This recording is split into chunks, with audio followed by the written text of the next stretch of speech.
제목을 함께 따라해 주실까요? 교회가 기도의 집이 되게 하라.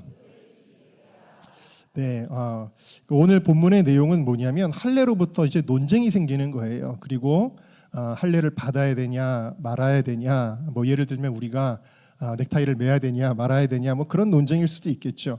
혹은 이방인들을 받아들여야 되냐 말아야 되냐, 뭐 노숙자들을 받아들여야 되냐 말아야 되냐, 뭐 꼭 그런 건 아니지만 여러 가지 이제 하나님의 뜻을 찾는 그런 회의가 있었는데, 그때 야고보 사도가 일어나더니 교회가 나아가야 될 방향 하나를 이야기하는데 전혀 예상하지 못한 이야기를 하는 겁니다.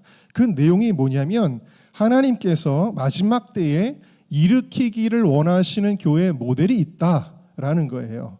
대흥교회가 그 모델이 되기를 주의 이름으로 축원합니다. 네. 그 교회의 모델이 있는데 그게 뭐냐? 자, 사도행전 15장 16절 우리 다시 한번 읽어볼까요? 시작. 이후에 내가 돌아와서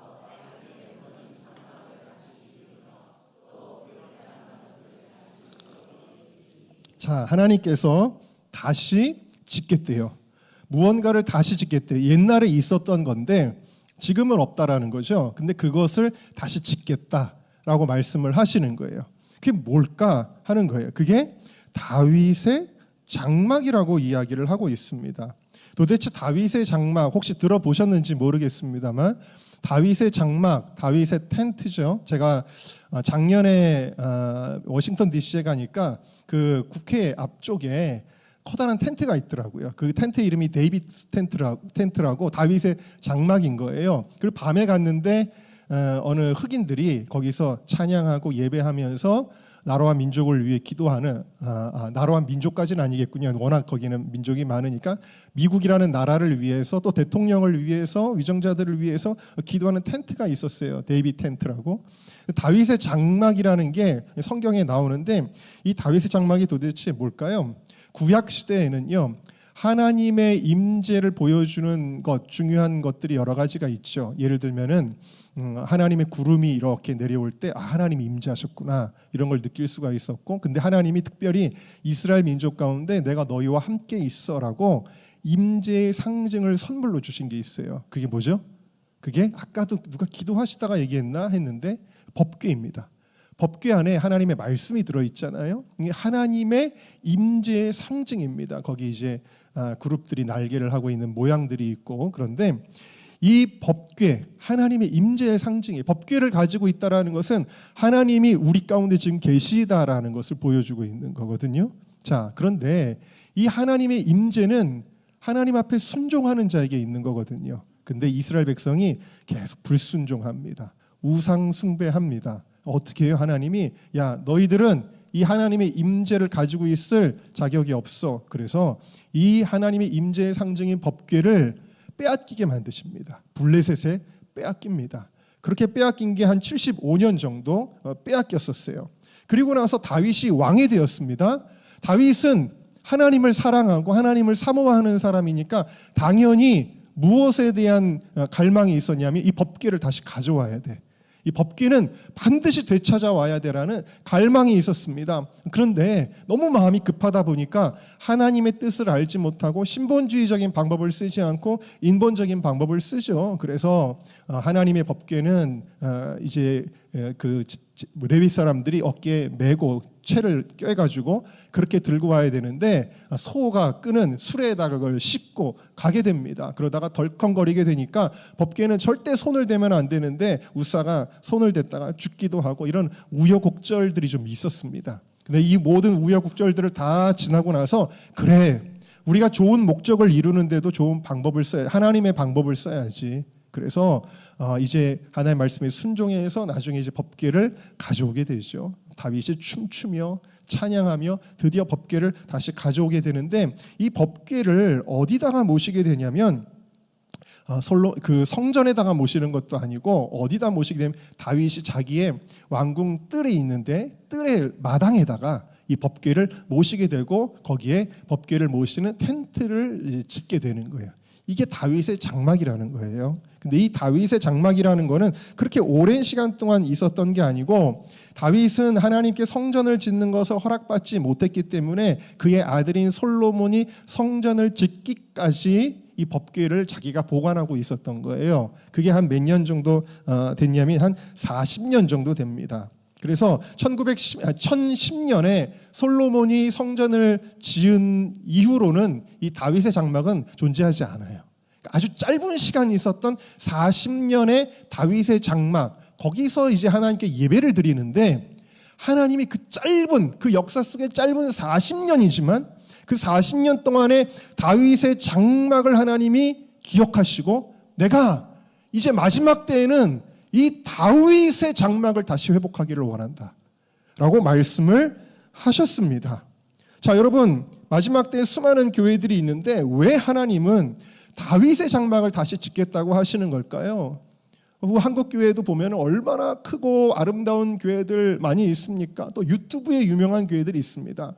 또 청년들이 막 좋아하고 막 수평으로 이동하는 그런 유명한 교회들, 막 어떤 유명한 찬양팀이 있는 교회들, 그런 교회들도 있는데, 쉽게 말하면 그 당시에도 스룹바벨의 성전도 있고 헤롯의 성전도 있고 막 그런데, 우리 교회도 저런 교회가 됐으면 좋겠다는 그런 여러 가지 교회의 모델들이 있을 텐데, 하나님께서는 그 모든 모델들을 다 뒤로 하시고 내가 다윗의 장막을 다시 마지막 부흥의 시대에 일으키기를 원한다라고 말씀하시는 이유가 뭘까요? 그것은 다윗의 장막에 무엇이 있었기 때문에? 하나님이 기뻐하시는 예배가 있었기 때문이다 라는 것입니다. 오늘 이 교회가 하나님이 기뻐하시는 예배를 드리면 바로 이 시대의 부흥의 모델이 된다라는 거예요. 할렐루야. 자, 그러면 다윗의 장막의 예배는 어떤 특징을 가지고 있었길래 하나님이 내가 다윗의 장막의 예배를 너무 좋아했어, 내가 그걸 너무 기뻐했어라고 말씀하시는 걸까요? 많은 것들이 있는데 시간 때문에 제가 아주 중요한 거 몇 가지만 짤막하게 좀 해드리도록 하겠습니다. 첫 번째, PPT를 좀 띄워주시고 같이 한번 읽어보겠습니다. 시작. 임재를 사모하고 경험하는 교회. 자, 여러분, 모세의 성막도 그렇고 후에 지어지는 솔로몬의 성전도 사실은 마찬가지인데, 하나님의 진짜 임재, 100% 임재는 어디에만 있었냐면, 물론 성전 전체가 다 거룩한 곳이지만, 그러나 하나님이 임재하시는 장소는 따로 있었어요. 그 장소가 어디죠? 지성소입니다. 지성소. 그러니까 우리가 예배당에 이렇게 딱 들어오시면요, 여러분, 제가 어렸을 때만 해도 이 뒤에 그 커튼 같은 게 있었어요. 휘장이 있었습니다. 근데 그 휘장이 괜히 휘장이 생긴 게 아니라 사실은 이제 성경에서 찾은 건데, 그 휘장이 이렇게 벽에 있는 게 아니라 사실은 어디 있는 거예요? 담임 목사님 여기 계시면, 여러분, 우리 장로님들, 성도님들 여기 계시지만, 그 휘장은 여기 있는 게 아니라 이 구약 시대로 말하면 휘장이 여기 있는 거예요. 그래서 딱 갈라놓는 거예요. 그리고 이 지성소 안에는 오직 대제사장만, 오늘날로 말하면 담임 목사님 한 명만, 그것도 매일 들어가는 것도 아니고 1년에 딱 한 번 대속죄일에만 그 지성소 안에 들어갈 수가 있었다라는 거죠. 여러분 잘 아시다시피 그 1년에 한 번 들어가는 것조차 너무나도 두렵고 떨리는 일이기 때문에, 잘못하면은 결례를 잘 행하지 못하고 들어갔다가는 하나님의 임재 앞에 죄인이 견딜 수 없어 죽기 때문에 제사장이 죽을 수도 있어서 방울을 메고 들어가야 했고, 또 끈을 다리에 묶어서 만약에 제사장이 죽으면 끌어내야 했다라는 거죠. 그만큼 하나님의 임재라고 하는 것은 굉장히 내게는 멀리 있는 것, 내가 다가갈 수 없는 것, 굉장히 두려운 것, 하나님이 굉장히 멀리 계신 하나님이셨다라는 사실입니다. 자, 그런데 예수님이 십자가에서 죽으실 때 엄청난 사건이 일어나죠. 그 사건이 무엇입니까? 예수님이 소리를 지르시고 영원히 떠나가실 때 이에 성소 휘장이 위로부터, 사람이 밑에서 찍었다면 밑에서부터 찢어졌을 텐데 하나님이 찢으신 거예요. 하나님이 그 휘장을 위에서부터 쫙 찢으셨다. 그래서 여러분과 대제사장이 거하는 그 장소, 다시 말하면 법궤가 있는 그 장소 사이의 구분을 하나님이 찢어버리셨다라는 거예요. 이건 뭘 의미하는 거죠? 하나님의 임재가 여기에 국한된 것이 아니라 예배하는 모든 사람들에게 열리게 되었다. 하나님을 만나는 사람들은 대제사장뿐만 아니라 모든 하나님의 자녀가 예수 그리스도의 이름으로 그 십자가의 공로를 힘입어서 하나님을 만난다는 거예요. 할렐루야. 여러분들 오늘도 주일 예배 드리셨고 지금도 예배를 드리시는데 여러분들이 하나님을 만나고 있는 겁니다.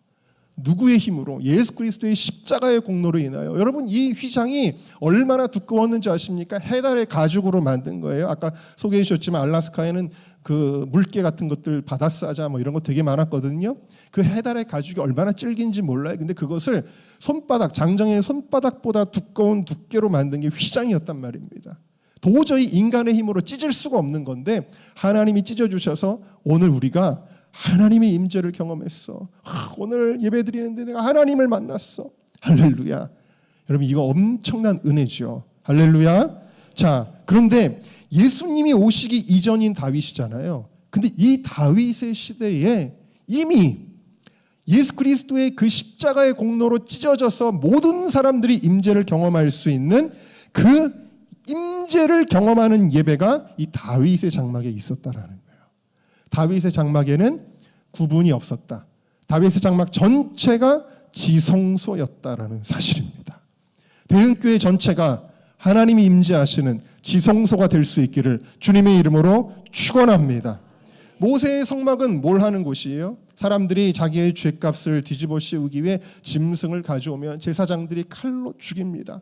피를 흘리고 불쌍한 짐승들이 죽어가지요. 그 죽은 그 재물을 또 각을 뜹니다. 갈기갈기 찢어놔가지고 그걸 또 번제단 위에 올려서 불을 태워가지고 올려버리고. 여러분, 이 광경이 과연 아름다울까요? 굉장히 끔찍했을 겁니다. 사실 예수님의 십자가의 사건이라고 하는 거는 굉장히 끔찍한 거예요. 우리를 위해서 예수님이 십자가에 끔찍하게 죽으신 겁니다. 여러분, 제가 알라스카 얘기 또 하나 생각나서 하는데, 여러분 알라스카 하면은 여러분들이 잘 드시는 음식 하나가 생각이 나실 거예요. 뭐가 생각나시죠? 네? 많이 드시나 봐요. 알라스카에 연어 잡는 게 굉장히 한국 사람들한테는 1년의 중요한 행사 같은 겁니다. 미국 사람들은 사실 연어에 크게 관심이 없는데 한국 사람들은 아주 목숨을 걸고 연어 잡으러 갑니다. 그래서 이제 저도 꼭 여름이면 갔는데 키나이라는 곳에 갑니다. 거기 가면은 연어를 어떻게 잡냐면, 물론 낚시로 잡는 것도 있지만 딱 시즌이 되면은 딥넷이라는 걸 해요. 큰 잠자리채 같은 걸 만들어요. 이만한 잠자리채를 만들어서 물속에 담그고 있다가 뭔가 이렇게 후룩 하는 느낌이 들면은 엎어가지고 끄고 나오는 겁니다. 그러면 어떻게 하는 줄 아세요? 이 연어가 이제 퍼덕퍼덕거리잖아요. 그걸 발로 밟고 그 머리를 그 다리미 하는 방망이 같은 거 있잖아요. 그 방망이로 머리를 3번을 세게 칩니다. 그러면 이 연어가 끽 소리를 내는데 아무도 안 믿으시더라고요. 무슨 연어가 소리를 냅니까? 정말 끽 소리를 내고 거기서 이제 정신을 잃고 죽어요. 그러면 이제 목을 따고 내장을 빼고 그리고서는 이제 아이스박스에다가 넣고 이러는데, 그 연어 시즌이 되면 그 키나이 거기 강변이 거의 우리가 생각하는 아름다운 연어잡이가 아니라 온갖 피투성이의 장면이에요. 정말 피가 낭자한 곳이 돼요. 그런 곳이거든요. 여러분, 모세의 성막은 피가 낭자한 곳이었어요. 예수님이 우리를 위해서 정말 처참하게 죽으신 겁니다. 그런 자리였습니다. 거기서 제사를 드리면서 무슨 막 기쁨과 환희와 이런 게 나오는 게 아니라 정말 슬픔과 엄숙함이 있는 곳이죠. 모세의 성막은 그런 하나님을 경외함과 그런 것이 있는 거죠. 근데 다윗의 장막은 그렇게 제물을 죽이고 태우는 일로 나가는 게 아니라, 다윗의 장막은 어떻게 예배했느냐? 다윗의 장막은 하나님을 찬양하고 감사하고, 어떤 사람들은 일어나서 손을 들고 찬양하고 할렐루야, 어떤 사람들은 춤추며 찬양하고, 다윗 본인이 먼저 춤을 췄어요. 어떤 사람들은 악기로 찬양하고, 어떤 사람들은 또 엎드려 찬양하고, 어떤 사람은 무릎 꿇고 찬양하고, 저마다 하나님에 대한 찬양과 감사가 넘쳤던 곳이 바로 다윗의 장막이었다. 이 대흥교회 예배에 찬양의 기쁨과 예배의 감격이 넘쳐나기를 주님의 이름으로 축원합니다. 그래서 여러분, 이 예배는 임재를 경험하는 것이 너무나 중요하다라는 것이죠. 이제 뭐 저도 이제 나이가 워낙 많으니까 죄송합니다. 하여튼간 그러니까 이제 뭐 민방위 훈련도 언제 갔는지 기억도 안 나지만, 민방위 훈련 가면은 뭐 남자들이 다 아시잖아요. 나 여기 민방위 훈련 왔으니까 나 여기서 잘 배워야 돼. 나 여기서 아주 유익한 시간이 돼야지. 이런 사람 아무도 없죠. 빨리 시간 때웠으면 좋겠다. 빨리 끝났으면 좋겠다. 빨리 도장 찍고 가야 되겠다. 이런 생각하잖아요. 혹시 우리가 예배를 드릴 때 그러면 안 된다라는 것이죠. 우리는 예배의 시간을 때우기 위해서 온 게 아니에요. 도장 찍으려고, 하나님 나 이만하면 천국 가도 되는 거죠? 하고 우리가 확인증 받으려고 예배 시간에 있는 것이 아니라 여러분들의 마음 가운데 여러분 이 주일 예배가 몇 시부터 몇 시까지 있는지 모르지만 예를 들어서 11시에 시작해서 10시 반에 시작해서 12시에 끝난다 그러면 그 1시간 반 동안 여러분 시간을 때우는 게 아니라 그 시간 여러분 반드시 하나님의 임재를 경험해야 된다라는 거예요. 네, 하나님의 임재를 경험해야 된다라는 것입니다. 임재를 사모하고 경험해야 된다라는 것입니다. 여러분 그럼 어떻게 해야 임재를 경험할까요? 시편 107편 9절을 같이 한번 읽어보겠습니다. 시작. 그가 사모하는 영혼에게 만족. 아멘, 아멘. 네, 사모하는 영혼에게 주시는 거예요. 임재는. 네? 어떤 목사님이 저랑 이제 친하시긴 한데 엉뚱하게 설교하시는 거 제가 좀 들었습니다. 뭐라 그러죠? 저에게 오셔가지고 그랬는데 뭐라면 왜 그렇게 주여 옷이 없어서 그러니에요. 왜 주님 갈망합니다. 주님 옷이 없어서 왜 자꾸 그러니에요. 그렇게 하지 말래요. 막 그러는 거였어. 저 목사님 왜 저러시지? 그래서 제가 근데 그분이 하시는 얘기가 하나님은 어디나 계시고 여기도 계시는데 왜 자꾸 하나님 오라 그러냐? 하나님 여기 있는데 왜 자꾸 오라 그러냐는 거예요. 여러분 어떻게 생각하세요? 이 말 맞아요? 틀려요? 맞는 것 같아요?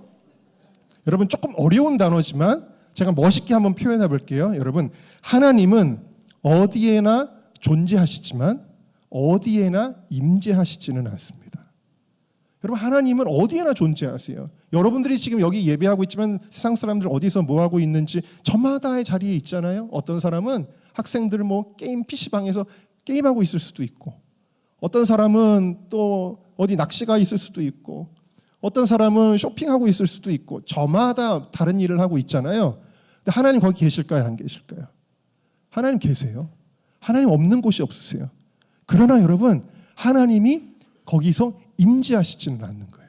그러니까 여러분 주일날 내가 교회 아닌 곳에 있으면 거기 하나님 없어라고 말할 때 그 하나님 없어는 하나님 임재하지 않는다라는 거예요. 하나님은 어디에 임재하시느냐?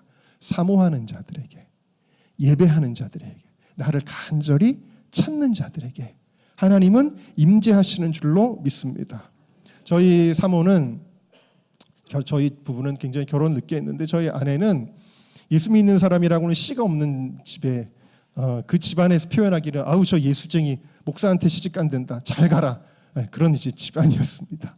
그런데 이제 저희 사모가 제일 먼저 전도하려고 애를 썼던 게 조카였는데 그 조카를 이제 막 우리 교회를 막 데리고 왔어요. 데려왔는데 이 아이가 점점 이제 은혜를 받기 시작했어요. 중고등부 수련회를 한 번은 저희 교회에서 했습니다. 수련회를 하는데 이제 막 통성으로 기도하고 막 하잖아요. 근데 얘가 영안이 열린 거예요.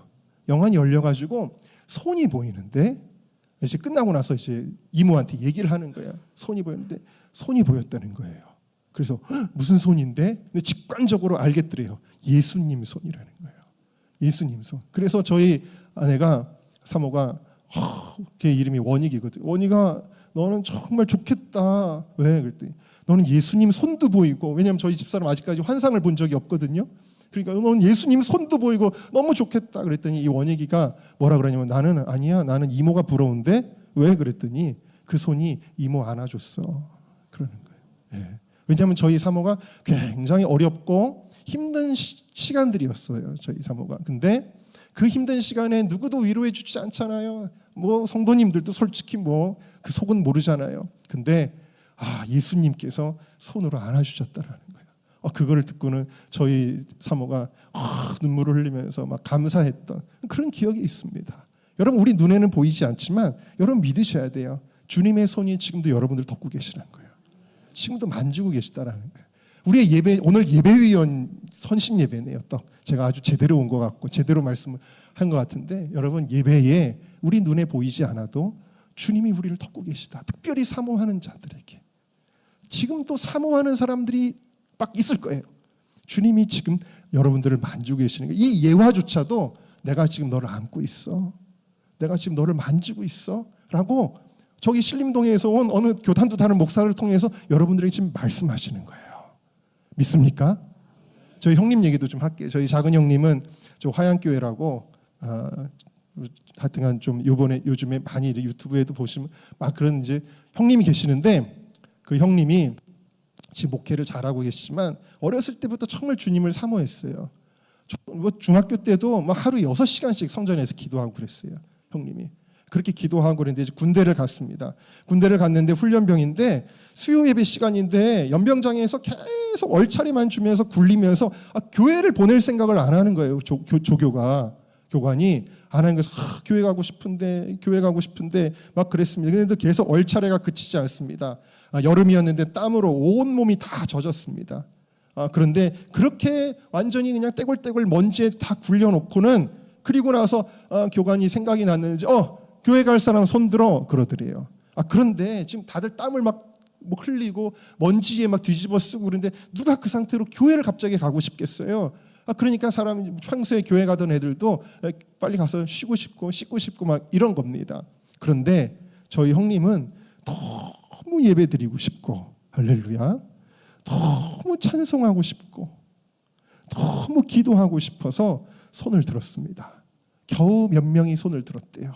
그리고서는 그 훈련병들이 줄을 맞춰서 막 뛰어가는데 이미 예배는 다 지나가고 설교도 끝났고 예배가 다 끝나는 시간에야 그 훈련병 몇 명이 그 예배당에 들어가게 되었는데 마지막 찬송 하나가 남았다라는 거예요. 그래도 들어갔습니다. 그날 마지막 찬송이 눈을 들어 산을 보니 그 찬송이었어요. 그 찬송의 2절이 나오는 겁니다. 이제 예배가 다 끝났어. 이제 겨우 찬송 한 절 부르고 돌아가야 돼. 너무 속상해서 막 눈물이 날 지경인데 찬송을 부릅니다. 도우시는 하나님이 내게 그늘 되시. 같이 불러볼까요? 낮의 해와 밤의 달이 너를 상치 않겠네. 내게 화를 주지 않고 오늘 보하시며 너의 출입 지금부터 영영 인도하시리. 할렐루야. 예배가 그렇게 끝이 납니다. 눈물이 앞을 막 가립니다. 축도를 하고 눈을 감는데 이때 주님의 음성이 저희 형님의 마음속에 들렸다는 거예요. 뭐라고 말씀하셨냐면 네가 지금처럼 사모하면 내가 네 평생에 너를 지켜줄 것이다. 여러분 사모하십시오. 사모하는 예배, 임재를 경험하는 예배가 되시기를 주의 이름으로 축원합니다. 자, 두 번째, 다윗의 장막은 어떤 예배였는지 같이 읽겠습니다. 시작. 24시간 끊이지 않는. 하나님의 임재는요, 그렇다고 해서 딱 오자마자 여러분 한 5분 앉아가지고 주님 임재해 주세요, 임재해 주세요. 그런다고 임재를 경험할 수 있나요, 여러분? 우리가 기억해야 될 게 있는데 뭐든지 요즘 현대인들은요 질만 얘기해요. 우리가 얼마나 정말 마음으로 하는 게 중요하지 뭐 이런 얘기만 하는데 여러분 양이 중요합니다. 공부를 잘하는 애들은요 공부를 오래 합니다. 기도도 마찬가지예요. 오랜 기도가 지성소로 들어가게 하죠. 그래서 한나가 오래 기도하는 동안에 엘리가 그의 입을 주목한즉 그랬어요. 여러분 오래 기도하는 동안에 하나님께서 만나주시는 거예요. 네? 기도 짧으면 안 돼요. 기도는 길어야 됩니다. 옆에 분들하고 인사합시다. 기도는 길어야 됩니다. 기도는 길어야 돼요. 그런데 이 다윗의 장막의 예배는 오래 정도가 아니라 무엇이느냐 읽어볼까요? 역대상 16장 37절 시작. 다윗이 아삽과 그 형제를 여호와의 언약궤 앞에 머물러 항상 그 궤 앞에서 섬기게 하되 날마다 그 일대로 하게 하였고. 아멘. 여러분 올해도 아니고 항상이에요. 항상이라는 말은 타미드라고 하는데 영속적으로 멈추지 않고 non-stop이라는 거예요. non-stop. 다윗은 다윗의 장막에서 모세의 성막은요 아침에 한 번, 저녁에 한 번, 두 번이면 끝이에요. 그런데 다윗의 장막의 예배는 그게 아니에요. 24시간 예배를 돌렸어요, 다윗이. 그래서 다윗은 어떻게 그렇게 24시간을 할 수가 있었지?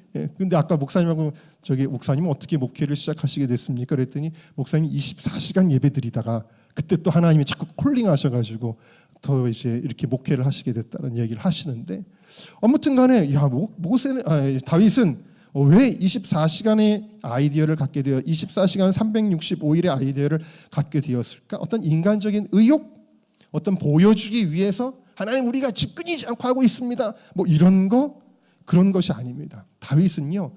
예수님이 아주 작은 행동 하나하나도 하나님의 뜻에 따라 움직이셨던 것처럼 다윗도 하나님의 뜻에 따라서 이걸 한 거예요. 무슨 얘기냐면 다윗은 이 모델을 어디서 본 거냐면요. 천국에서 본 겁니다. 천국의 예배. 천국의 예배는 여러분 오늘 우리들처럼 그냥 몇 시에 모여서 한번 딱 예배 드리고 끝나고 텅 비어 있다가 언제 한번 또 모여가지고 예배 드리는 곳이 천국이 아니에요. 천국의 예배는 어떤 곳이냐?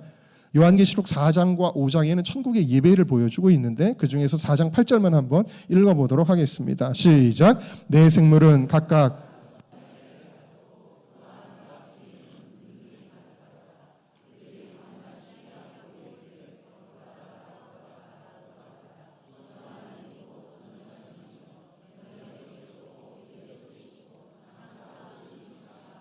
아멘.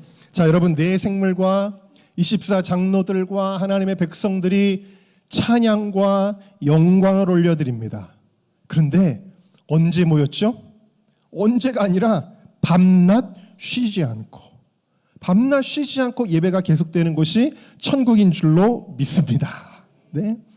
여러분 대흥교회가 천국 같은 교회 되기를 원하십니까? 어떤 사람들은 막 이래요. 교회가 천국 같아야지 그러면서 항상 막 부정적인 얘기하고 막 분열시키고 그런 분들이 꼭 웃어. 교회가 천국 같아야지 막 이런 얘기 하시는 경우가 여기 말고 어디 가면은 있대요. 근데 여러분 천국 같은 교회를 만드는 것은 그냥 뭐 교회에서 막 섬겨주고 막 교회에서 막 챙겨주고 막 이래야 천국 같은 교회가 되는 것이 아니라 천국 같은 교회는 여러분 하나님을 향한 예배와 기도가 계속되는 교회가 되어야 된다는 거예요. 낮이나 밤이나 여러분 낮에 와도 권사님 막 엎드려서 기도하고 계시는 교회. 밤에도 막 권사님들이 집사님들이 이불 싸가지고 와가지고 그냥 집에도 그냥 여기서 막 그러면서 막 밤새도록 또 문제 있으면 또 철야 기도하는 교회. 학생들은 학교 마치면은 친구들끼리 놀러 가고 PC방 가고 그러는 게 아니라 학원 가고 그런 게 아니라 저 어렸을 때는 정말 그랬습니다. 애들이 학교 끝나면요 친구들 만나려면 어디 가면 되냐면 교회 가면 됐어요. 그럼 막 와가지고 책가방 탁 던져놓고 탁 엎드려서 기도했습니다. 학생들이 중학생 고등학생들이 다 그랬어요.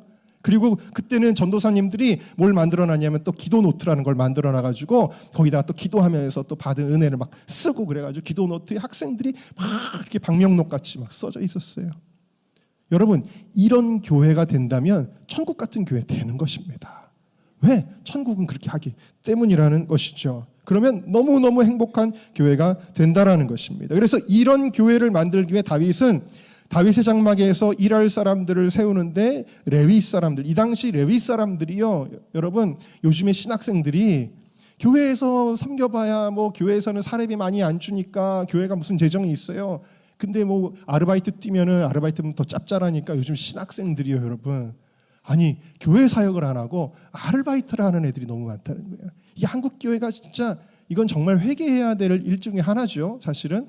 근데 이 당시 레위인들이 그래서 자기의 본분, 자기 하나님이 부르신 콜링은 다 잊어버리고 그냥 세속적인 일에 매달려 있을 때 다윗이 그 레위 사람들을 다 불러 모읍니다. 그래서 다시 한번 하나님의 소명을 깨닫게 하고 예배를 드리게 합니다. 하나님을 찬양하며 경배를 드리게 합니다. 그래서 역대상 23장 5절에 4천은 문지기, 레위인의 직무 중에 하나는 성전을 지키는, 성소를 지키는 일, 4천은 다윗의 찬송하기 위하여 지은 악기로 여호와를 찬송하는 자라 그랬어요.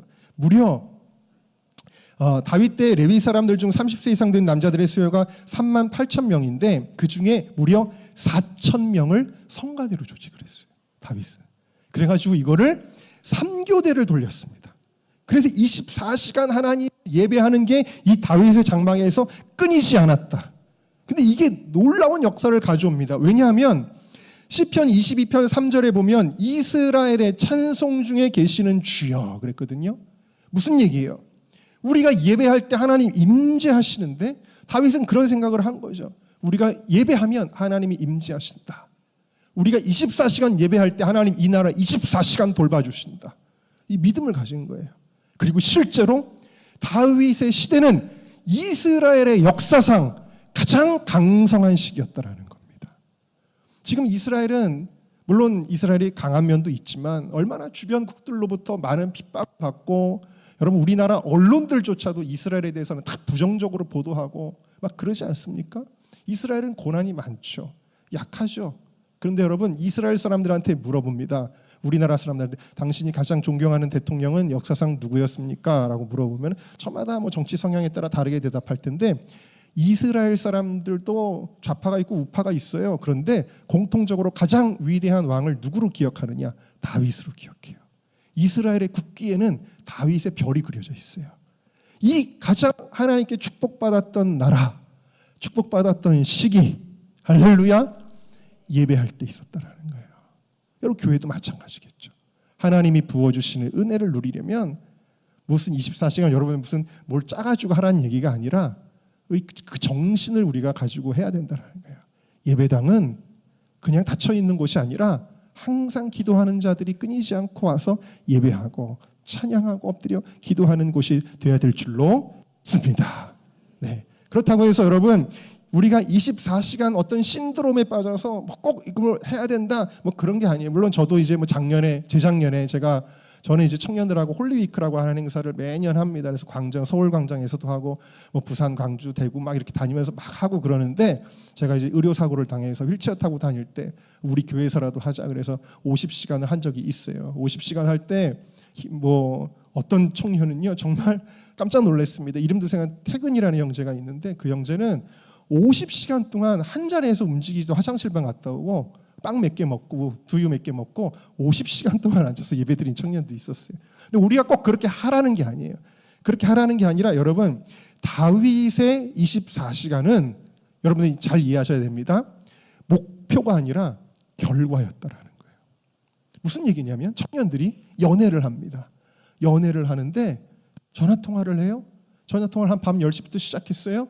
근데 11시가 지나고 12시, 1시, 2시, 새벽 3시, 4시, 5시까지 하고 다음날 직장 가야 되는데, 그런데도 이 정신 나간 청년들이 눈이 뻘개가지고 밤새도록 통화하고 간다. 여러분 만약에 지금 우리 장로님들이나 노년에 우리 권사님들 남편하고 아내하고 그렇게 새벽 5시까지 대화해라 그러면은 거의 그거는 중노동이죠. 네? 그거 어떻게 해요? 네?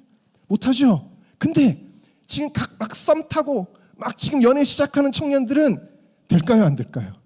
돼요. 누가 시켜서 한 게 아니에요. 말려도 그렇게 해요.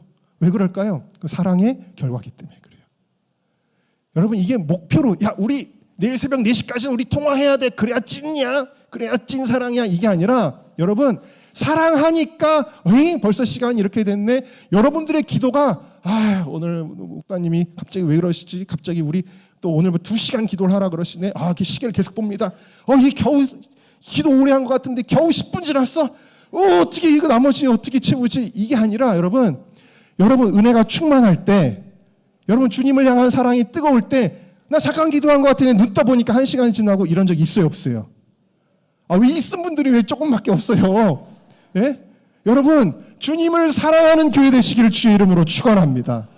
그러면 여러분 교회에서 기도 소리가 끊어지지 않고 생길 수 있다라는 것이죠. 할렐루야 라고 설교하면서 갑자기 주님께서 너는 이라고 하시는 것 같아요. 주여, 네 주님 사랑합니다. 아시죠? 네. 주님을 사랑했던 사람 다윗. 주님을 사랑했어요. 그래서 다윗은 왕임에도 불구하고 다른 걸 구하지 않았어요. 그는 다른 곳에서 첫날보다 주의 집에 문지기로 있는 게 난 더 좋아요 라고 고백했던 사람이고, 제가 제일 좋아하는 성경 구절 가운데 하나 시편 27편 4절입니다. 우리 함께 읽어봅시다. 시작. 내가 여호와께 청하였던 한 가지 곧 그것을 구하리니 곧 나로 내 생전에 여호와의 집에 거하여 여호와의 아름다움을 앙망하며 그 전에서 사모하게 하실 것이다. 다윗에게는 소원이 여러 가지가 아니었어요. 저희 교회는 이제 신년이 되면은 신년 이제 서원 카드, 하나님 앞에 꼭 약속하는 거 3개, 그다음에 소원하는 거 3개 적어내거든요. 그러면 3칸만 줬는데도 우리 성도님들이 3칸으로도 모자라. 그래가지고 그 3칸에다가 막 우겨가지고 많은 소원들을 쓰시더라고요. 자, 좋죠. 하나님 앞에 소원을 아뢰는 건 너무 좋은 건데, 근데 다윗은 소원이 없대요. 다른 거는 원띵 하나를, 영어 성경에 원띵, 나에게는 딱 한 가지 소원이 있습니다라고 얘기하는 거예요. 그 소원이 뭐냐면 다윗은 다른 게 없대요. 나 주의 성전에서 하나님의 아름다움을 앙망하는 것입니다. 나는 주님을 경험하는 것이, 주님과 만나는 것입니다. 한 가지 소원 가지고 살았던 사람, 그 사람이 다윗이었다라는 것입니다. 저에게도 그것이 너무 감동이 됐어요. 원띵이라는 단어가 정말 저의 마음속에 사무치게 됐어요.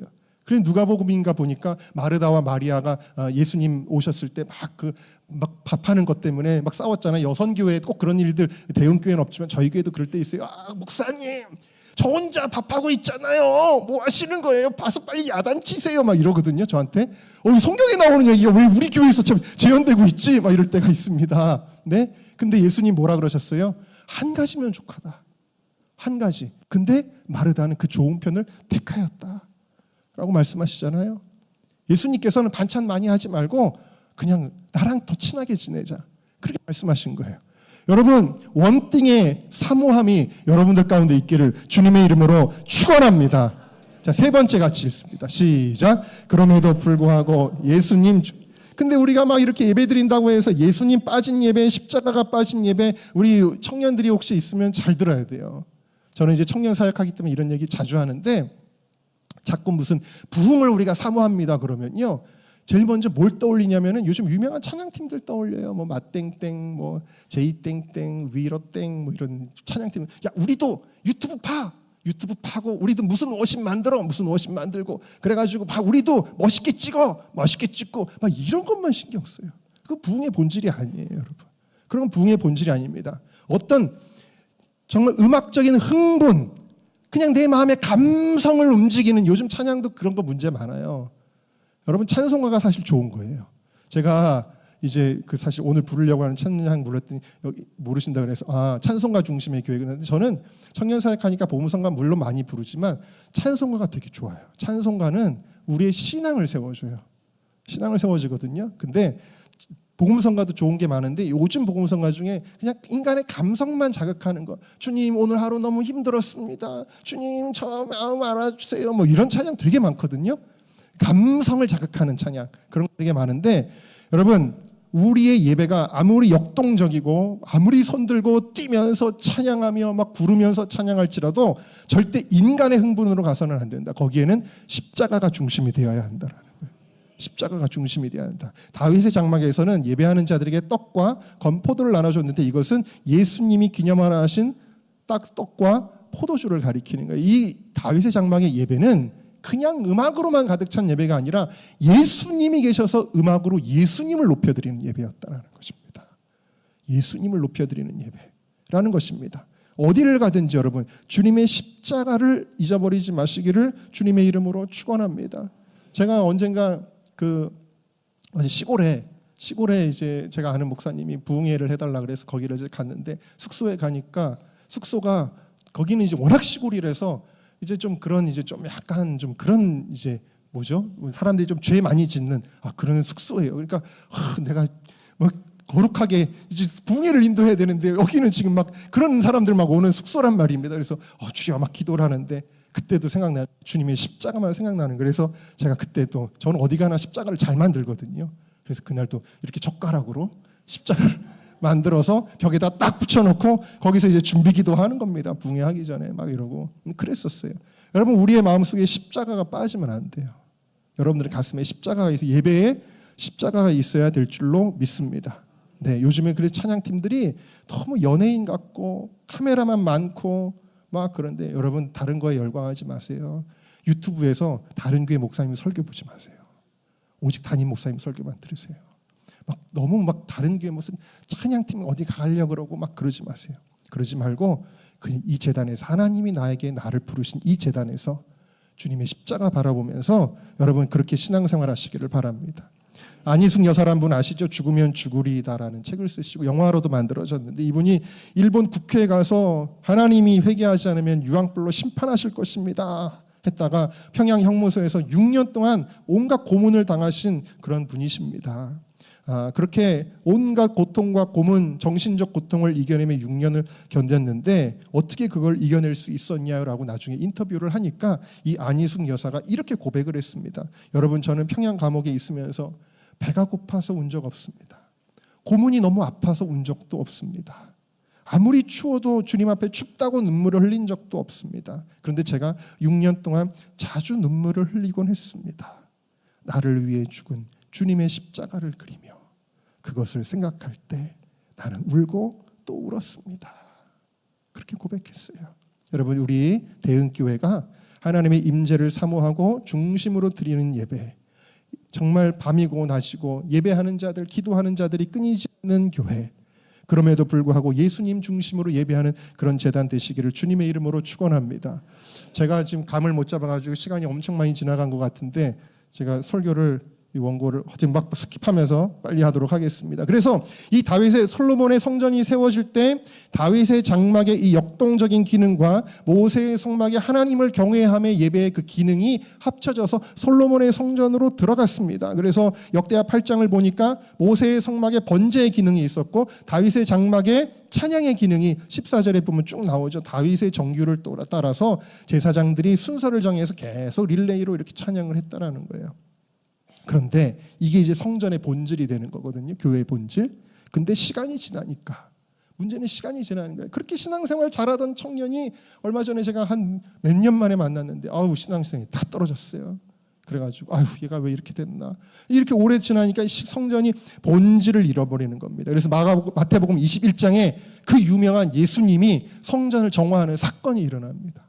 막 장사치들이 막 있고 막 비둘기 펄펄펄 날아다니고 막 그러는데 예수님이 갑자기 채찍을 들어서 그 모든 것들 상을 뒤엎고 쫓아내시면서 유명한 말씀을 하시죠. 뭐라 그러셨습니까? 내 집은 만민의 기도하는 집이라 하였거늘 너희가 강도의 구려를 만들었구나 라고 예수님이 책망하셨습니다. 자, 예수님은 무엇을 책망하셨느냐? 제가 간단하게 제목만 하고 빨리빨리 넘어갈게요. 첫 번째로는 이 책망하신 건 예배가 없어서 책망하신 게 아니에요. 예배가 너무 많아가지고 재물 관리하는 게 더 힘들 정도였잖아요. 첫 번째로는 거룩함이 없는 예배를 책망하셨습니다.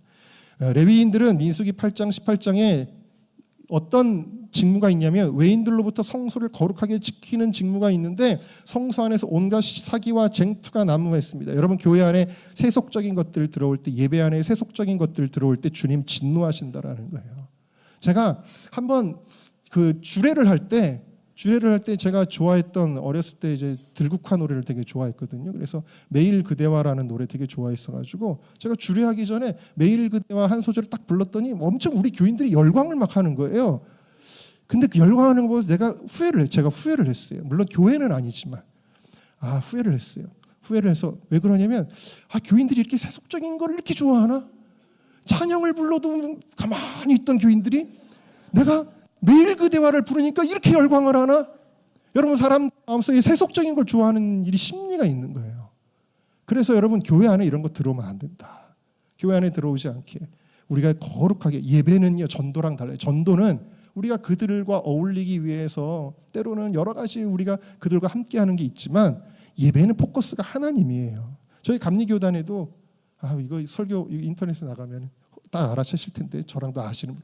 여러분, 어떤 교회는요 예배 드리는데 흡연실도 있고, 예배 드리는데 강아지 때문에 교회 못 오는 아줌마들 오라고 그런다고 교회에다가 강아지실을 만들어놨어요. 예?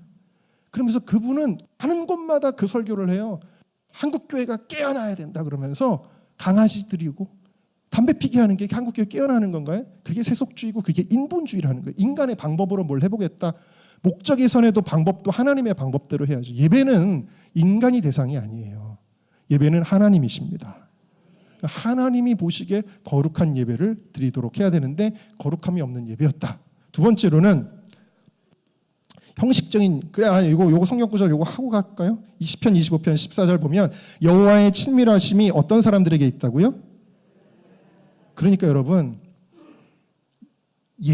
하나님 앞에 예의를 갖추는 것이 하나님하고 멀어지는 게 아니에요. 하나님을 경외하는 것은 하나님하고 친해지는 거예요. 예. 요즘에는 근데 이제 보니까 미국 교회에서 뭐 좀 유명하다는 교회들을 나쁜 것만 배워와요. 저는 이제 알래스카에도 살았고 미국을 자주 가긴 하지만 여러분 뭐 요즘에는 청년들이 그런 걸 다 따라해요. 미국 교회에서 봤다고 그러면서 좋은 거 배워오는 건 좋아요. 근데 좋은 거는 안 배우고 어떤 현상적인 거 따라하려고 그러고 무슨 또 막 요즘에는 막 이렇게 다리 꼬고 앉아가지고 차 마시면서 예배하는 거 유행하거든요. 미국에서 그걸 또 따라하고 있어요. 저는 이게 한국 교회가 부흥하려면 그런 거 따라해가지고 되는 게 아니잖아요. 하나님 사랑하고 하나님 경외하고 여러분 그렇게 해야 될 줄로 믿습니다. 자, 두 번째는 형식적인 예배를 책망하셨다. 예배 본질은 하나님 사랑에 대한 마땅한 반응인데 그냥 드리기만 하면 땡? 그건 아니다. 그런 예배 받지 않으신다라는 거예요. 세 번째로는 인간 중심의 편의 예배를 책망하셨습니다. 왜 성전에 그렇게 장사치들이 많았을까요?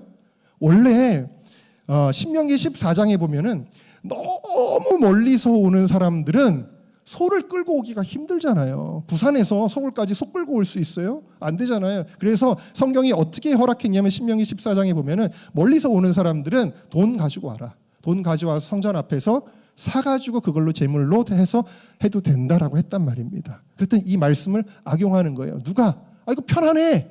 야, 나도 소 안 끌고 갈래. 별 멀지도 않은데. 나도 양 안 끌고 갈래. 그래가지고 다들 그냥 돈 들고 온 거예요. 성전에. 그러니까 거기 무슨 장사가 많이 생겨났어요? 제물 파는 장사들이 엄청 많이 늘어난 거예요. 그러니까 인간 편의의 예배. 여러분 오늘날에도 예배를 인간이 편한 대로 드리면 안 된다라는 것입니다.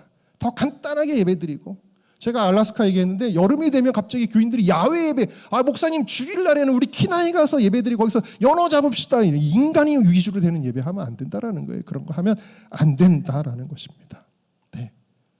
그냥 간단하게 그냥 난 집에서 텔레비전 인터넷 켜놓고 예배 드릴래. 이거 인간 편의의 예배라는 거예요.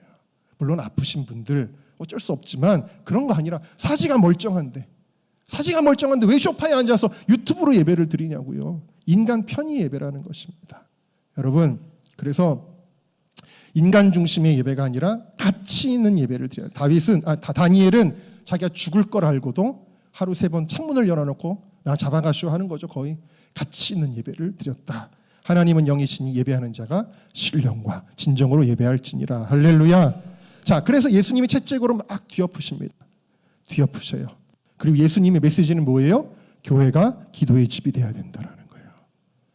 만민이 기도하는 집이야 여기는. 너네 뭐 하는 거야? 본질을 잃어버렸잖아. 그래서 이 교회는 기도의 집이 돼야 돼! 라고 예수님이 말씀하시면서 예수님이 그 성전을 정화하신 이후에 어떤 일들이 일어납니다. 이 일들은 뭐냐? 우리 교회가 기도의 집이 될 때 일어날 일들이다라는 것입니다. 자, 그래서 여러분 교회가 기도의 집이 될 때 일어나는 일, 첫 번째 함께 따라합시다. 하나님의 나라가 임합니다. 자, 제가 성경을 읽진 않았지만 그 마태복음 9장 그 본문에 소경과 전은자들이 성전에서 예수께 나오마 고쳐주시니 예수님이 기도의 집을 선포하신 후에 이 일이 일어났다라는 것입니다. 그러니까 여러분 교회가 뜨겁게 기도하면요 밤이고 낮이고 월요일 화수목 금토에도 여러분 주일 말고도 계속 기도하는 사람들이 있으면요 어떤 일들이 일어나느냐? 하나님의 나라가 작동하기 시작한다라는 거예요. 그럼 막 병자들이 낫고 초대교회 같은 일들이 왜 우리에게는 일어나지 않죠? 그때 같은 어떤 사도가 없어서 그런가요? 여러분 그런 일이 일어나지 않는 것은 목회자에게 능력이 없어서 일어나지 않는 게 아니라 기도가 없어서 그러는 거예요. 교회에 기도가 없어지면요 목사님이 힘들어요. 설교하는 것도 힘들어요. 저도 성도들이 기도하면은 막 설교가 잘 되고 기도 안 하면 설교가 너무 힘들어요. 왜 기적이 일어나지 않느냐? 기도하지 않아서 그렇다. 그래서 여러분 오늘 하나님의 나라가 임하는 기적이 상식같이 되어지는 그런 교회가 될 수 있기를 주님의 이름으로 축원합니다. 두 번째 함께 따라합시다. 다음 세대가 일어나고 살아납니다. 자, 예수님이 이 일을 행하시고 나서 갑자기 어디서 애들이 몰려옵니다. 그러면서 그 애들이 막 소리 지르면서 찬양을 하는 거예요. 바리새인들, 서기관들은 보고서는 저놈들이 왜 조그만 애들이 여기 나타났지? 여기 어른들만 오는데 막 이러고 있는데 예수님은 그것을 기뻐하셨죠. 여러분 어느 때인가 제가 그 인터뷰를 받은 적이 있어요. 기자한테. 그 국민일보였나 크리스천 투데이인가 모르겠습니다만 근데 뭐라 그러냐면 제가 이제 청년 사역을 하니까 다음 세대 어떻게 하면 다음 세대가 부흥할 수 있을까요 목사님? 그랬습니다. 그때 제가 이런 대답을 했고 그게 이제 나간 것 같은데 저는 이렇게 대답했어요.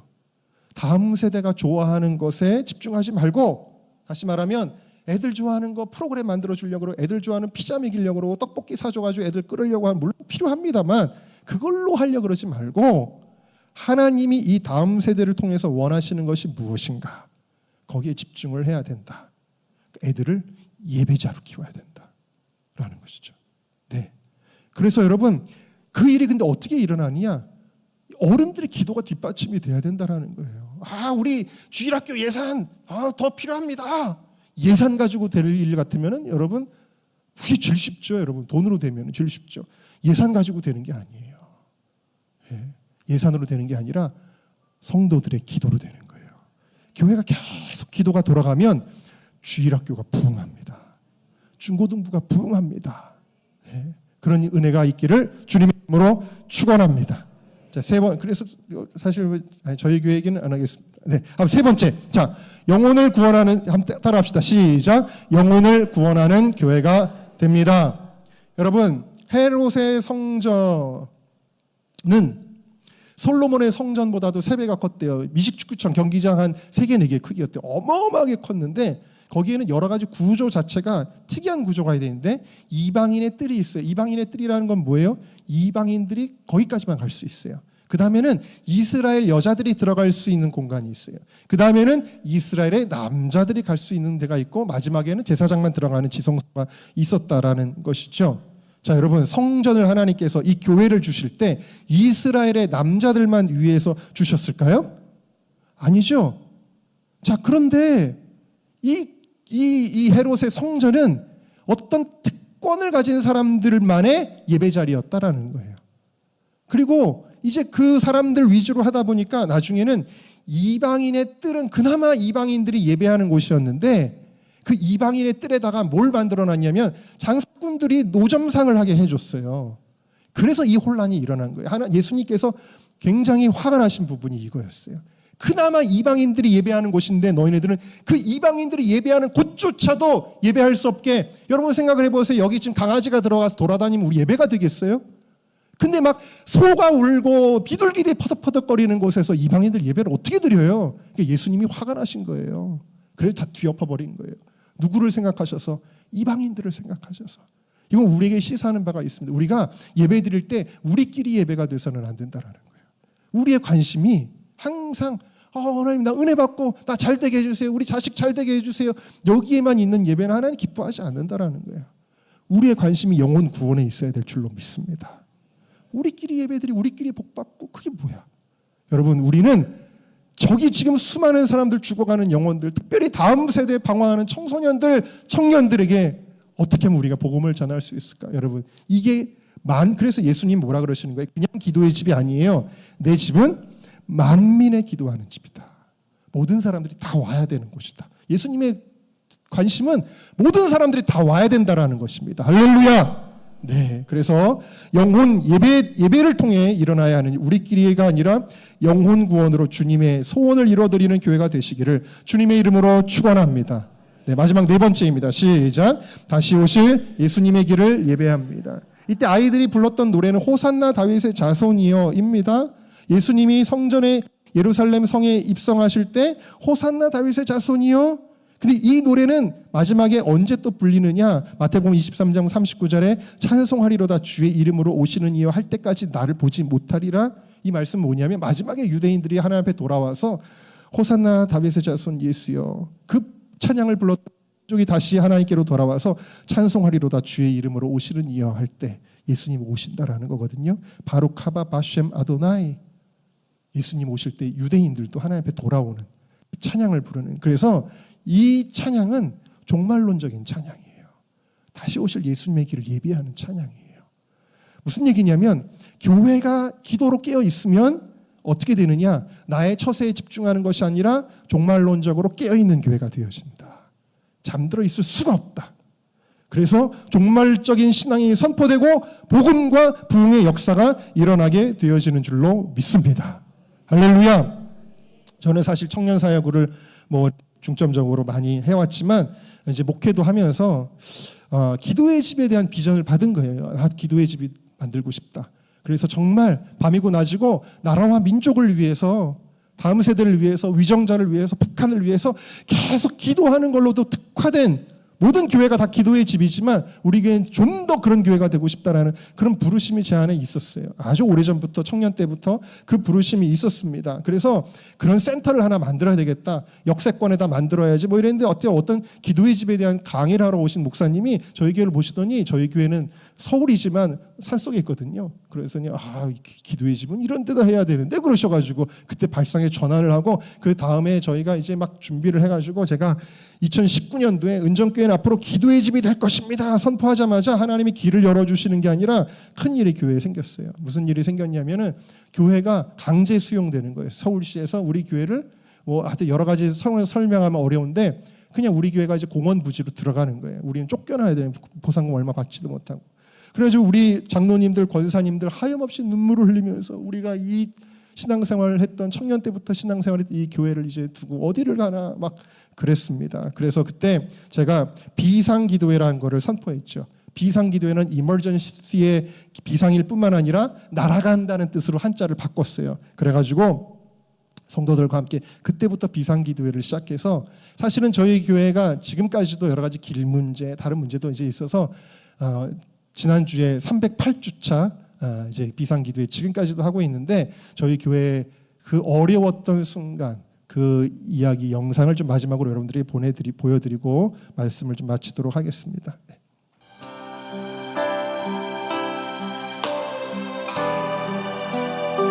이게 이제 저희 2020년 때 입당 예배입니다. 입당 예배 영상입니다.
없어질러 물러가는데 교회를 없애기 전에 약속을 지키게 노력을 해주게 해주세요. 주님의 이름으로 가정 예배를 드리다가 엄마가 녹음을 해서 저한테 보내준 거예요.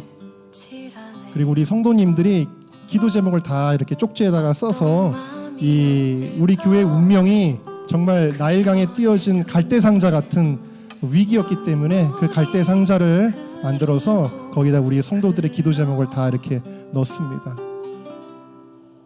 동그란 눈으로 엄마를 보고 있는 아이와 입을 맞추고 우리에게 필요한 것은요, 우리 교회가 어떻게 될 것이다, 어떻게 되는 것이 좋다라는 정보가 아닙니다.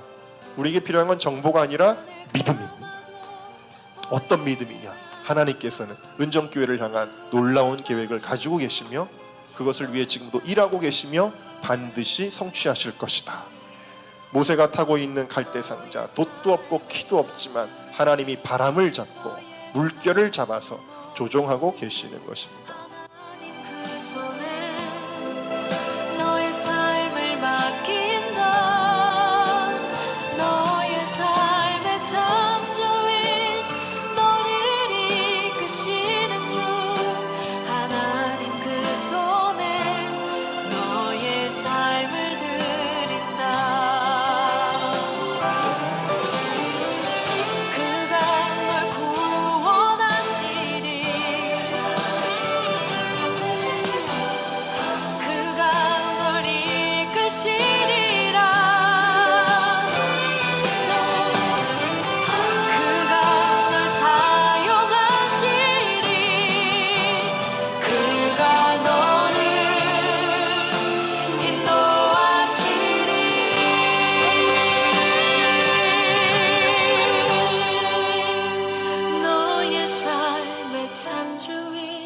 바로의 공주가 저희 집사람입니다.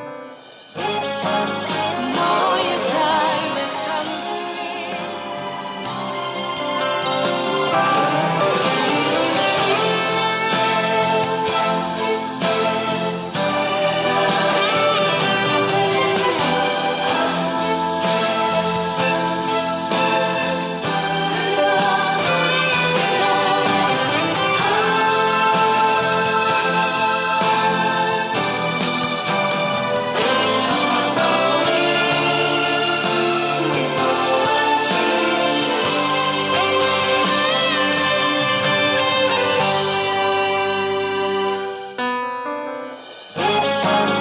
너의 삶의 창조인 너의 참 부모이신 하나님 그 손에 너의 삶을 맡긴다 너의 삶의 창조인 너를 이끄시는 주 하나님 그 손에 너의 삶을 드린다 너의 삶의 창조인 너의 참 네, 이게 이제 저희 3년 전에 입당했을 때 이제 입당 영상이고 아니면은 그 두 번째 영상도 중간부터 한번 볼까요? 그냥 짧으니까 그 영상 2분짜리니까 뒤로 조금 갈게요. 뒤로 좀만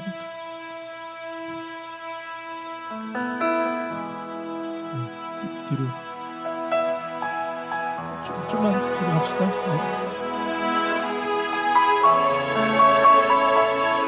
안 돼요? 그냥 봅시다. 네네, 그냥 볼까요?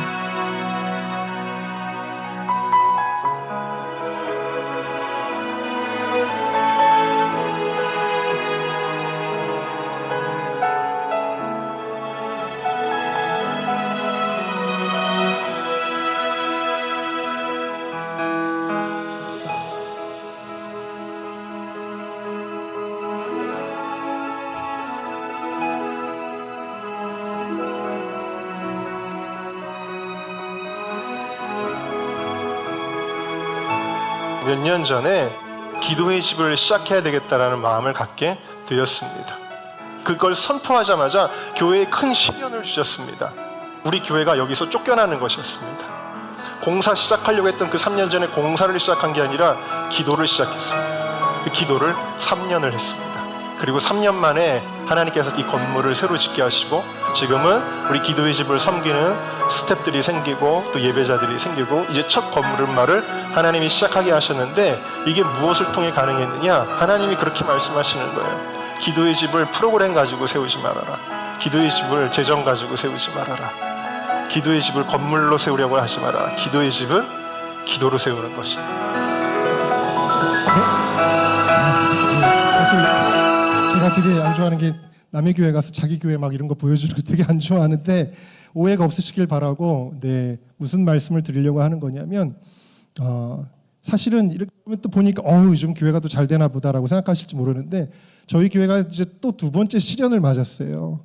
아까 목사님께도 말씀드렸는데 저희가 이제 재개발이 또 시작하면서 이거는 아까 그거는 그 공원 사업이었고 이번엔 또 재개발인데 재개발을 하면서 저희 중간층의 성도님들이 저희 교인이 한 3분의 1이 또 좀 빠졌어요. 그래서 교회적으로 굉장히 어려운 시기인데 어렵다 보니까 더 막 저도 어떨 때는 낙심이 되기도 하고 너무 힘들고 그래요. 굉장히 힘든 시간들을 지금 저희는 보내고 있는데 그런데 하나님께서 어떤 마음을 계속 저에게 주셨냐면 그 힘든 현실만 바라보는 게 아니라 자꾸 이제 본질로 다가가라는 마음을 자꾸 주시는 거예요. 아까 설교하다가 제가 막 찔렸다 그랬잖아요. 나부터 기도를 좀 회복해야 되겠다. 우리 사역자들, 우리 평신도 리더들부터 기도를 회복해야 되겠다. 근데 어떻게 기도를 회복할까 막 하다가 하나님이 그렇게 말씀하시는 야, 너 기도의 집 만든다 그래서 내가 여태까지 기적으로 역사했는데 왜 기도의 집 안 해? 그러시는 것 같은 거예요. 너무 그게 책망이 돼서 마침 나라와 민족이 지금 너무 어려운 상황이 있어서 제가 그냥 선포를 하고 일을 저질렀습니다. 그래서 1월 20일부터 2월 28일까지 40일 기도를 하기로 했어요. 근데 연휴가 꼈잖아요. 그래서 처음에 사역자들이 하고서 이제 놀라는 거예요. 왜냐하면 이제 휴일에도 설날인데도 막 나와야 될 것 같으니까 이제 그런 거예요. 근데 어쨌든 하나님이 너 기도의 집 한다 그래서 내가 이렇게 기적으로 행했는데 왜 기도 안 해? 그러시는 것 같은 거예요. 그래서 이제 40일 기도를 시작을 합니다. 제가 말씀드리는 거는 여러분들이 뭐 40일 기도를 해라, 20일 기도를 해라, 뭘 해라 말씀드리는 게 아니라 여러분들에게 주시는 하나님의 전략은 우리랑 또 다를 거예요. 그렇지만 중요한 것은 뭐냐? 기도하는 교회가 되어야 될 줄로 믿습니다. 우리 믿음 가지고 다 같이 우리 가슴에 손을 얹고, 하나님, 대흥교회가 지금까지도 자라있고 하나님 부흥하는 교회였지만 앞으로 더 한국교회가 이렇게 침체된 상황 속에서 우리 대흥교회가 하나님 이 지역과 이 도시와 이 나라 이민족 가운데 정말 하나님이 역사하시는 통로가 되어질 기도의 집이 되게 하여 주시옵소서. 이 일은 어떤 사역자가 하는 게 아니에요. 이 일을 어떤 기도 많이 했다는 권사님이 하는 것도 아니라 이 일은 누가 하는 것이냐? 바로 나로부터 시작하는 것이다. 하나님, 주님께서 이 교회를 위하여, 이 나라를 위하여 기도의 재물을 찾으실 때에 하나님 나를 사용하여 주시옵소서. 하나님, 내가 기도의 재물이 되겠습니다. 내가 하나님 주님을 사랑하는 마음 회복하겠습니다. 주의 제단에 나와, 매일 주님의 제단에 나와 하나님 앞에 예배하게 하여 주시고 기도하게 하여 주시옵소서. 교회가 기도의 집이 되는데 하나님 나를 사용하여 주시옵소서. 우리 다 같이 두 손을 높이 들고 주여 세번 불러 통성으로 기도하겠습니다. 주여, 주여, 주여. 오 하나님,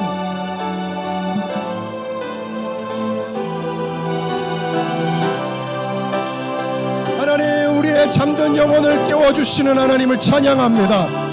주님, 우리가 기도하지 않을 때 누구보다 답답해하시고 가슴을 치시며 다시 기도하라고 말씀하시는 그 주님의 음성을 듣게 하여 주시옵소서.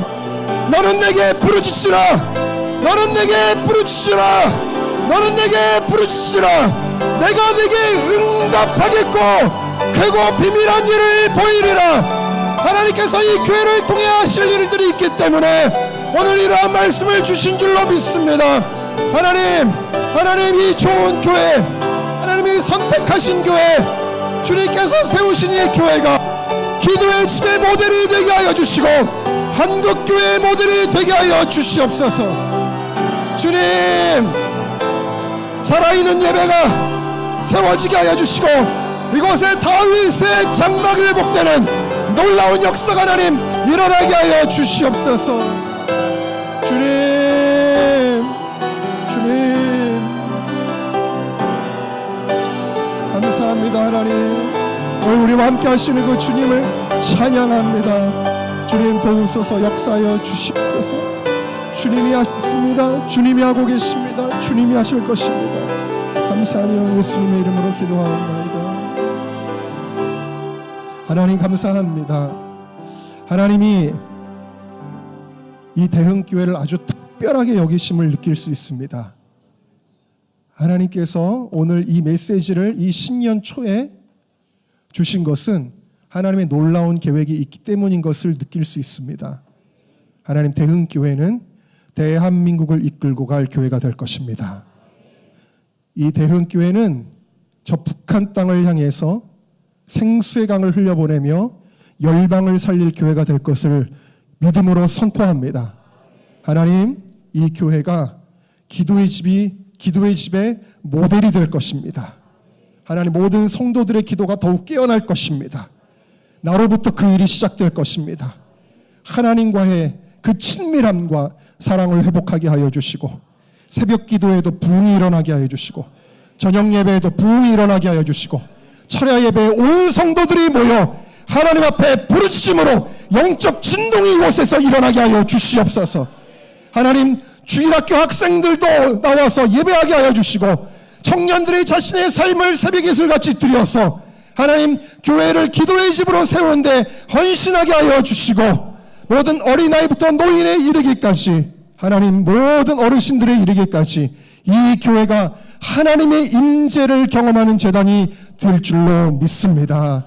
하나님 축복하여 주시고 또 하나님 특별히 너무나 귀한 목사님을 이 제단에 세워주셨습니다. 하나님 목사님에게 영육의 강건함을 허락하여 주시고 목사님 소원하시고 받은 바 비전으로 달려가실 때에 모든 재직들과 모든 성도들이 한마음 한뜻으로 똘똘 뭉쳐서 한국교회 어렵다, 한국교회 죽어간다 말할 때에 대흥교회에 큰 부흥이 일어났다는 소문이 아버지 그것이 모든 사람들의 귀에 들리는 놀라운 역사가 일어나게 하여 주시옵소서.